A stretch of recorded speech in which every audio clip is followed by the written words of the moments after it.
September 7, 1996, Las Vegas. Night lights, loud music. A black BMW slowly moving through traffic.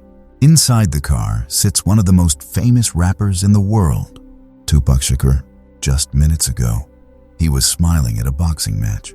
Now, at a red light, a white Cadillac pulls up beside him. 4 gunshots, chaos, blood, and silence.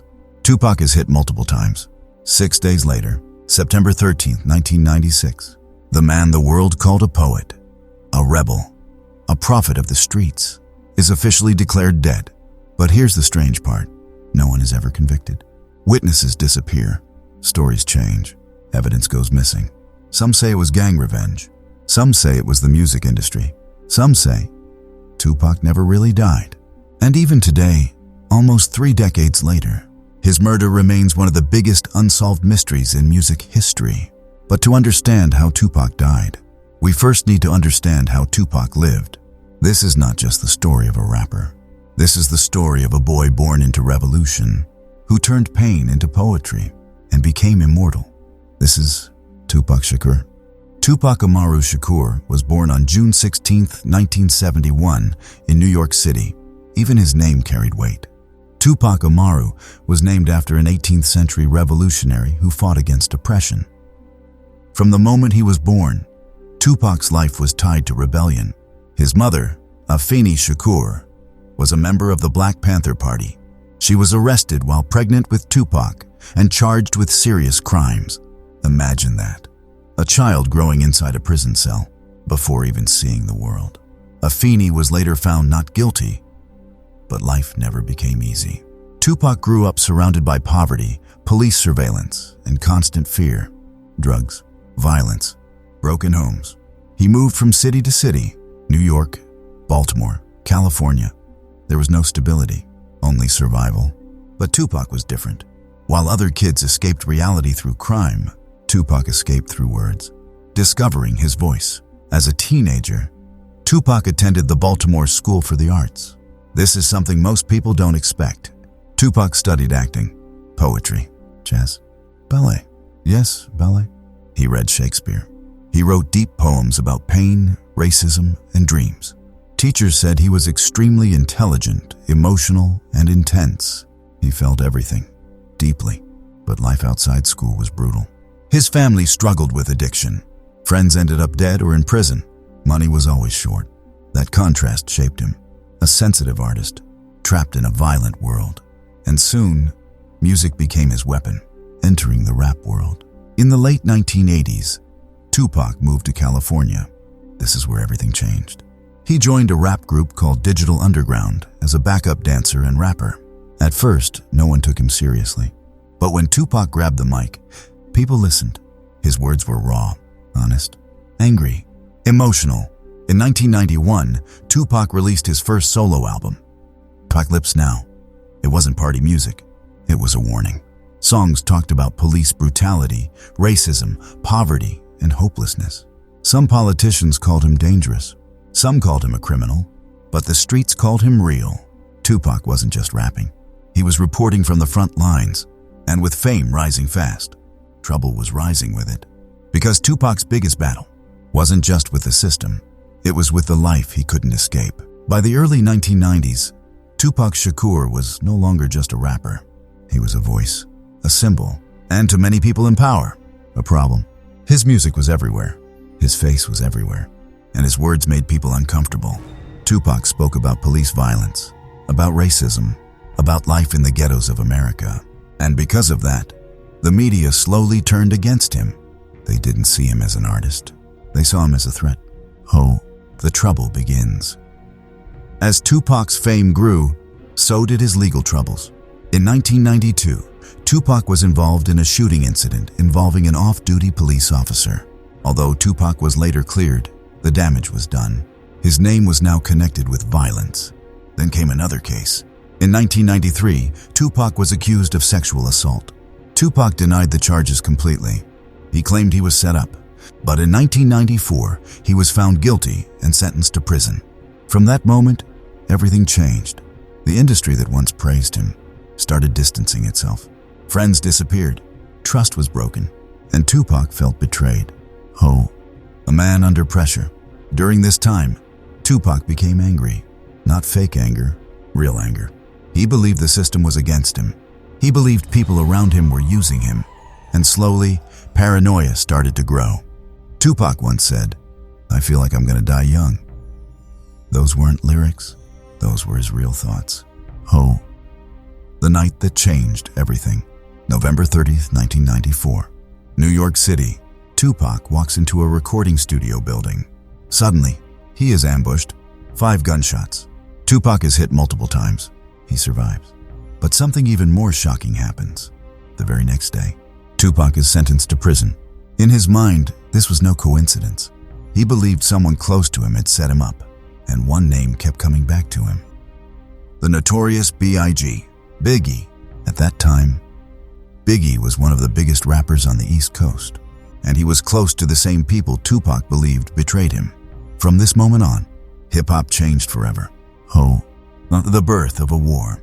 Tupac went to prison angry, confused, and hungry for revenge. Behind bars, he wrote nonstop. Letters, lyrics, poems. And then, a powerful hand reached out. Suge Knight, the head of Death Row Records. Suge offered Tupac a deal. He would pay Tupac's bail. But Tupac would sign with Death Row. Tupac accepted, and when he walked out of prison in 1995, he was not the same man. Ho. A new Tupac emerges. This Tupac was louder, more aggressive, more fearless. He shaved his head, got more tattoos, surrounded himself with gang culture, and his music changed. Now, it wasn't just about pain, it was about war. East Coast versus West Coast. And Tupac was now standing at the front line. The world was watching. The tension was rising, and unknowingly, Tupac had started walking toward his final chapter. After joining Death Row Records, Tupac fully embraced the West Coast. Death Row was powerful, feared, and deeply connected to street gangs. On the other side was Bad Boy Records, New York, the East Coast, led by Sean Puff Daddy Combs and its biggest star, the notorious B.I.G. At first, it was competition. Then it became personal. Tupac truly believed Biggie knew about the 1994 studio shooting. He felt betrayed. And in Tupac's world, betrayal meant war. Music turns into weapons.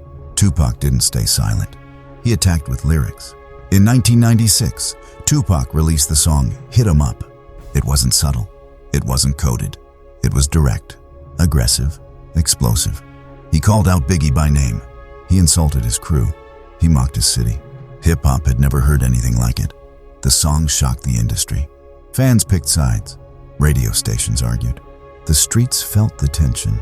This wasn't entertainment anymore. This was real. A target on his back. With every diss track, Tupac became more famous, but also more dangerous. Threats increased. Security tightened. Paranoia grew. Tupac was constantly surrounded by gang members, always moving, always watching. Some say he wanted the chaos. Others say he was trapped by it. But one thing is clear. Tupac was no longer just a rapper. He was a symbol of the West Coast, and symbols attract enemies. The Vegas weekend, September 1996. Tupac travels to Las Vegas. Mike Tyson is fighting Bruce Seldon, a massive event. Tupac attends the match with Suge Knight. After the fight, something happens. In the hotel lobby, Tupac spots a man connected to a rival gang, a member of the Southside Crips. Without thinking, Tupac attacks him. Punches fly. Security cameras record everything. This moment is critical, because from this point on, everything moves very fast. The final hours begin. After the fight in the lobby, Tupac and Suge Knight leave the hotel. They get into Suge's black BMW. They are heading to a club, music playing, laughing, no fear. But somewhere in the dark streets of Las Vegas, someone is watching, someone is following, and Tupac doesn't know it yet. But he has just stepped into his final hours. September 7, 1996, Las Vegas, Nevada. The air is still hot. The city is alive. Tupac Shakur has just watched Mike Tyson knock out Bruce Seldon in seconds. He is happy, excited, full of energy. No one knows this is the last night of his life. The MGM Grand incident. After the boxing match, Tupac leaves the MGM Grand Hotel with Suge Knight. As they walk through the lobby, Tupac suddenly stops. He sees a man. His name is Orlando Anderson, a known member of the Southside Crips gang. Earlier, Anderson was involved in a robbery connected to death row affiliates. Tupac doesn't hesitate. He runs toward Anderson. Punches, kicks, chaos. Security cameras capture everything. This moment lasts only seconds, but its consequences last forever. Because now, Tupac has just made a powerful enemy. The drive into the night. A little later, Tupac and Suge Knight get into Suge's black BMW. Tupac sits in the passenger seat. Suge is driving. They are heading to Club 662, a death row party. Music is playing loudly. Tupac is relaxed. At a red light on Flamingo Road, they stop. And then, a white Cadillac pulls up on the right side. The window rolls down. A gun appears. The shooting. 4 shots are fired. Boom, boom, boom, boom. Bullets hit Tupac in the chest, arm, and thigh. One bullet pierces his lung. Glass shatters. Suge Knight is grazed in the head. The Cadillac speeds away into the night. Within seconds, the most famous rapper in the world is bleeding to death on the streets of Las Vegas. The race to the hospital. Police arrive. An ambulance rushes Tupac to the hospital. Doctors fight to save him. He is placed in intensive care. Tupac is heavily sedated. Later, he is put into a medically induced coma. Fans gather outside the hospital. The world waits, prays, hopes. But inside, Tupac's body is shutting down. 6 days of silence. For 6 days, Tupac hangs between life and death. Rumors spread everywhere. Some say he's already dead. Some say he's awake. Some say he escaped. On September 13th, 1996, at just 25 years old, Tupac Shakur is pronounced dead. Official cause of death: respiratory failure due to multiple gunshot wounds. But the story doesn't end here, because the killer is never arrested. No justice, only questions. Witnesses refuse to talk. Evidence disappears. The case goes cold. Las Vegas police fail to solve the murder. No trial, no conviction, just silence. And that silence gives birth to something even bigger: mystery. The main suspect. For years, one name kept coming back: Orlando Anderson. The same man Tupac attacked at the MGM Grand hours before the shooting. He was a known member of the Southside Crips. He had motive. He had connections. Police believed the white Cadillac used in the shooting was linked to him, but Orlando Anderson denied everything. And in 1998, he was shot and killed in an unrelated gang incident, taking the truth with him. No confession, no trial, no closure. The industry connections. Many believe the murder was bigger than street revenge. Some point toward record label politics, huge money, control. Tupac was planning to leave Death Row Records. He wanted independence, power, and powerful people don't like losing control. Was Tupac becoming too dangerous, too influential? No proof was ever found, but the questions remain. The Death Row silence, another strange detail. Suge Knight survived the shooting with only minor injuries. How? He was sitting closer to the shooter than Tupac. Some people find that impossible to believe. Others say it was pure luck. Suge Knight never gave clear answers, and that silence fueled more suspicion. The Tupac is alive theory. This is where the story becomes legendary. Some fans believe Tupac faked his death. Why? Because Tupac studied revolutionary leaders who disappeared. Because he often spoke about death in his lyrics. Because 7 bullets supposedly hit him, yet he survived worse before. People claim to see him in Cuba, Africa, the Caribbean. Some say his albums kept releasing after his death. How could a dead man record so much music? To believers, this wasn't coincidence. It was a plan, fact or fantasy. Here's the truth. There is no solid evidence that Tupac is alive. No confirmed photos, no DNA, no proof. But there is also no full justice. And when justice is missing, legends grow. Why Tupac still matters. Tupac wasn't perfect. He was angry, emotional, contradictory, but he was honest. He spoke for the unheard. He turned pain into art, and that is why, even after death, Tupac Shakur never left. Final words. Tupac once said, "I'm not saying I'm going to change the world, but I guarantee that I will spark the brain that will change the world." He did, and maybe that's why his story refuses to end.